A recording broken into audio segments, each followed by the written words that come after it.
Je suis resté choqué quand j'ai découvert qu'il y a 3 ans, Diomandé jouait dans une équipe semi-professionnelle de l'État de Floride, aux États-Unis, devant 4 personnes et une barrière. Personne ne le voulait. Il a fait des essais à Chelsea, à Bournemouth, aux Rangers d'Écosse, dans un club en Grèce, et tous, l'un après l'autre, l'ont laissé partir. Aucun n'a payé pour lui. Et aucun ne l'a recruté. En plus, le Paris Saint-Germain l'avait pratiquement déjà. Liverpool a proposé 100 millions et on les a refusés. Et en Allemagne, son club dit qu'il n'existe pas un joueur comme lui au monde. Et Yandi Diomandé a 19 ans. Il est de Côte d'Ivoire. Et sa valeur est passée de 0 à 130 millions en à peine 2 saisons. Mais il y a un détail dans cette histoire, qui la rend plus qu'une simple ascension d'un enfant prodige. Parce que le jour où Yandi Diomandé a débuté dans le football d'élite, il l'a fait contre le Real Madrid, et cette même nuit, en sortant du terrain, il a dit une phrase sur le Real Madrid, qui, avec le temps, et le Real Madrid qui propose aujourd'hui une fortune pour lui, est devenue très gênante. Je te la raconte maintenant. Bienvenue dans les histoires de Venon.Abidjan. 14 novembre 2006. La capitale économique de la Côte d'Ivoire. Une de ces villes immenses et chaudes de l'ouest de l'Afrique, où le football n'est pas un sport, mais une issue. C'est là que naît Yandi Diomandé. Et des petits, il avait 2 choses, un talent rare avec le ballon, et une capacité à la solitude qui n'est pas normale pour un enfant. Parce que lui, ce n'était pas un gamin de famille aisée qu'on emmenait au foot en voiture. C'était un gamin de la rue. De ceux qui apprennent à jouer sur des terrains vagues, avec des ballons qui ne sont même pas à eux. Il l'a raconté lui-même plusieurs fois. Petit, il prenait sans demander la permission le maïs des champs des voisins, pour manger. Et de là, il partait à l'école, où il apprenait à jouer au football. C'est-à-dire que sa vie, c'était voler un peu de nourriture, et courir au terrain de foot. Et très vite, il a dû prendre une décision que la plupart des adultes ne prennent jamais, quitter son pays. Laisser sa maison. Sa famille. Alors qu'il était presque encore un enfant, pour poursuivre le football à l'autre bout du monde. Il l'a aussi expliqué dans une interview, avec une froideur qui surprend pour son âge. Il a dit que vivre seul n'a jamais été un problème pour lui, parce que ça a toujours été comme ça depuis qu'il était petit. Il est parti de chez lui sans sa famille, pour se battre et s'entraîner dur. Et que pour lui, il pourrait vivre seul pour toujours. Retiens bien cette phrase, parce que c'est la clé de tout ce que je vais te raconter à partir de maintenant. Un enfant de 12, 13 ans, capable de traverser la planète tout seul, sans peur, avec une seule obsession en tête. Et l'endroit où il est allé n'était pas l'Europe, comme ferait n'importe quel joueur normal. C'était l'endroit le plus improbable au monde, pour devenir footballeur d'élite. Yandi Diomandé est parti se former comme footballeur aux États-Unis, un pays, comme il l'a dit lui-même, le football n'est pas comme le basket ou le football américain. Du moins, pas encore. C'est l'endroit où personne en Europe ne va chercher la prochaine star du ballon. Et bien Diomandé est passé par plusieurs académies, et a fini à la DME Academy, à Daytona Beach, en Floride. Et c'est là que toute son histoire devient pratiquement absurde. Parce que pendant qu'il se formait en Floride, Yandi Diomandé a commencé à enchaîner les essais en Europe. En se proposant. En cherchant un club qui parierait sur lui. Il a été à l'essai dans un club grec. Aux Rangers de Glasgow. À Bournemouth en Premier League. Et il a aussi fait des essais à Chelsea, mais aucun ne l'a voulu. Aucun ne l'a vu comme un joueur avec assez de talent, et ils l'ont laissé partir. Mais pendant ce temps, le gamin continuait à jouer en Floride, à un niveau vraiment bas.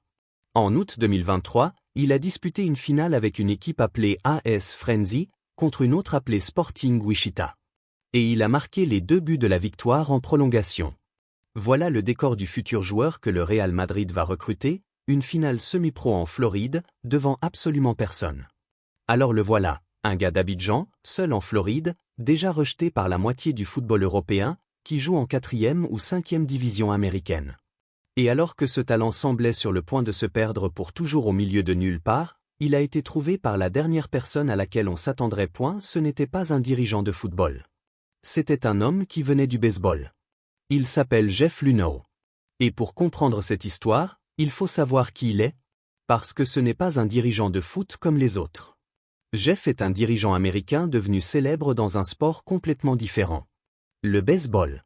C'est l'homme qui a reconstruit les Houston Astros de A à Z, avec des données, des chiffres, des statistiques. À la façon du film Moneyball. Et il a gagné une série mondiale. Un type qui se consacre littéralement à trouver de la valeur là où les autres ne regardent pas. À acheter pas cher ce que les autres ne savent pas voir. Et quand il a arrêté le baseball, il s'est mis au foot. Et Luno a acheté un club modeste du sud de Madrid qui s'appelle Leganés, et il a monté autour un groupe avec d'autres clubs. Un en France. Un au Mexique. Tous avec la même idée, appliquer la méthode des chiffres au football, et pêcher des pépites avant tout le monde. Et un jour, cet homme est tombé sur une vidéo YouTube. Une vidéo amateur d'un gamin de 16 ans, qui fait des trucs sur des terrains aux États-Unis. Des 1 contre 1. Des conduites de balles. Des débordements. Et toujours le ballon collé au pied, en jouant des 2 pieds. Ce qui s'est passé ensuite a été raconté par l'entraîneur Borja Jiménez. Des mois avant que Diomandé n'arrive au club, Luno, le patron, est venu le voir, lui a montré cette vidéo YouTube sur son téléphone, et lui a lâché « Je crois qu'on a le nouveau Messi ». Un homme du baseball, qui ne connaissait pas grand-chose au foot, qui venait de voir une vidéo YouTube d'un gamin recalé par Chelsea, et qui disait très sérieusement à son entraîneur qu'ils avaient le nouveau Messi entre les mains. En novembre 2024, Leganés a signé Diomandé, même si les démarches ont retardé son arrivée jusqu'en janvier 2025. Il n'est pas arrivé comme une star. Ni comme un gros investissement à millions. Il est arrivé comme un gamin pour l'équipe réserve. Pour la 4e division. Et un transfert presque gratuit. Un pari du genre, on verra bien ce que ça donne. Le gamin, qui vaut aujourd'hui 130 millions, est entré dans le football professionnel européen par la petite porte. Mais il n'a même pas mis un entraînement pour faire sauter la porte. Yandi Diomandé a d'abord débuté avec la réserve, le Leganés B, en mars 2025, lors d'une défaite 1-0 contre une équipe appelée Calapozuelo. Mais ça a suffi pour commencer à faire du bruit dans le club. Peu après, Borja Jiménez a organisé un entraînement entre l'équipe A et l'équipe B, pendant une trêve internationale. Et c'est là qu'il a vu pour la première fois en direct ce gamin qui venait de monter de la réserve. Ce qu'il a vu l'a glacé. Diomandé a commencé à déborder les titulaires de l'équipe première, comme s'ils étaient des cônes d'entraînement. Il a marqué un but. Et Jiménez a dû le sortir à la mi-temps, non pas parce qu'il était mauvais, mais parce qu'il avait peur que l'un des anciens, humiliés, lui mette un tacle et le blesse. Et l'entraîneur a raconté que ce sont les joueurs de l'équipe première eux-mêmes, les vétérans, qui ont demandé au coach de faire monter ce gamin avec eux, pour aider l'équipe à ne pas descendre. Le 29 mars 2025. À 18 ans. Et après seulement quelques mois au club, Yandi Diomandé a débuté en première division. Et contre qui? Eh bien contre le Real Madrid. C'était au Santiago Bernabéu. Et il n'a joué que 4 minutes, dans une défaite serrée. Mais là il était. Le gamin de Floride. Celui qui a en plutôt joué en 4e division américaine. Le lendemain, El Chiringuito l'a attrapé au passage. On lui a posé des questions sur le match et sur l'arbitrage, et Diomandé, 18 ans tout juste et sans rien à perdre à ce moment-là, ne s'est pas gêné une seconde. Il a dit que l'arbitrage avait été mauvais. Qu'on avait sifflé une faute qui n'existait pas contre Kylian Mbappé. Et un penalty qui n'existait pas en faveur du Real Madrid. Et il a terminé par « Mais c'est le Real, c'est toujours comme ça avec eux ». C'est-à-dire que Diomandé a accusé publiquement le Real Madrid d'être toujours favorisé par les arbitres. Le fait est que ce Leganés a fini par descendre en 2e division. Il n'a joué que 10 matchs avec l'équipe première. 54 minutes au total. Avec 2 buts et une passe décisive. Mais ça a suffi pour que la moitié de l'Europe, qu'il avait laissé tomber un an plus tôt, réalise d'un coup l'erreur qu'elle avait commise. Et là entre en jeu le 2e coup de maître, parce que Leganés avait mis dans le contrat une clause libératoire de 20 millions d'euros. Pour un gamin de 4e division, 20 millions, ça paraissait énorme. Mais à l'été 2025, Leipzig a payé les 20 millions de la clause, et a emmené Diomandé en Bundesliga, avec un contrat jusqu'en 2030. Pour le petit Leganés, c'était la vente la plus chère de toute son histoire. Mais le meilleur, c'est le détail que Leganés a mis dans ce transfert, ils ont gardé 10% sur la prochaine vente de Diomandé. C'est-à-dire que si le Real Madrid paie 130 millions pour lui, Leganés pourrait toucher 13 millions d'euros. Pour un gamin qu'ils avaient signé il n'y a pas longtemps, pratiquement gratuitement. Mais ce qui s'est passé en Allemagne a été encore plus incroyable. Au Leipzig, il a été une bombe dès le premier jour. Lors de sa première saison complète en Bundesliga, à seulement 19 ans, il a signé 12 buts et 8 passes décisives. Étage 13 buts toutes compétitions confondues. Il a été élu rookie de l'année de toute la Bundesliga, et a aidé Leipzig à se qualifier pour la Ligue des Champions. Mais le plus impressionnant, c'est comment il joue. Yandi Diomandé a été le joueur qui a tenté le plus de dribbles de toute la Bundesliga. Personne n'a provoqué plus que lui. Et en plus, il a mené la ligue en duels disputés et en duels gagnés. Un ailier droitier qui joue aussi bien des deux côtés. Avec une pointe de vitesse brutale. Une explosivité au démarrage énorme. Et une maîtrise des deux pieds.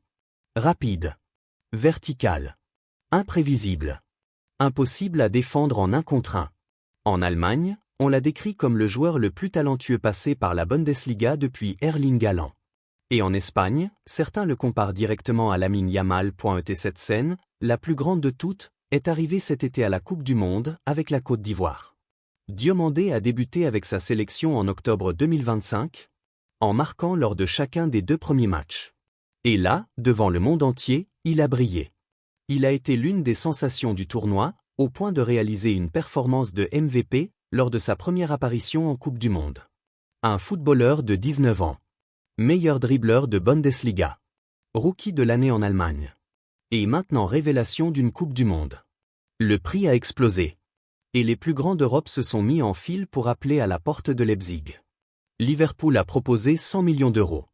Leipzig a refusé. Le PSG est allé encore plus loin.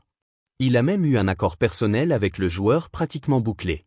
Un contrat de 5 ans. Parce que la priorité de Diomandé était de jouer à Paris. Et tout indiquait que l'Ivoirien finirait habillé en parisien. Jusqu'à ce, comme ça arrive toujours dans ces histoires, définitivement, le projet du Real Madrid tournera autour de Kylian Mbappé. Et Vini semble avoir un pied et demi dehors du club blanc. Mais là, on revient à cette nuit au Bernabéu. À cette phrase. Parce que le football a un sens de l'humour parfois cruel, et parfois parfait. Souviens-toi, la seule fois où Yandi Diomandé a eu affaire au Real Madrid avant toutes ces rumeurs, c'était le jour de ses débuts. Quand il est sorti du terrain et a dit aux caméras d'El Chiringuito que le Real, on leur siffle toujours tout. Que c'est toujours comme ça avec eux. Il l'a dit à 18 ans. Avec la rage du gamin qui vient de perdre. Mais cette même équipe est celle qui est prête à mettre 130 millions d'euros sur la table pour le recruter. Le gamin qui a critiqué le Real lors de ses débuts est en train de s'apprêter à toucher une vraie fortune du Real Madrid. Et pendant que je faisais cette recherche, j'ai lu sur Twitter quelqu'un qui disait ne pas comprendre pourquoi le Real ne donne pas 10 millions de plus à Vini pour le garder content, lui qui leur a offert 2 Ligues des Champions, alors qu'ils sont prêts à se saigner pour un gamin de 19 ans. Je ne sais pas. Il a peut-être raison. Qu'est-ce que tu en penses? Toi, tu en penses quoi?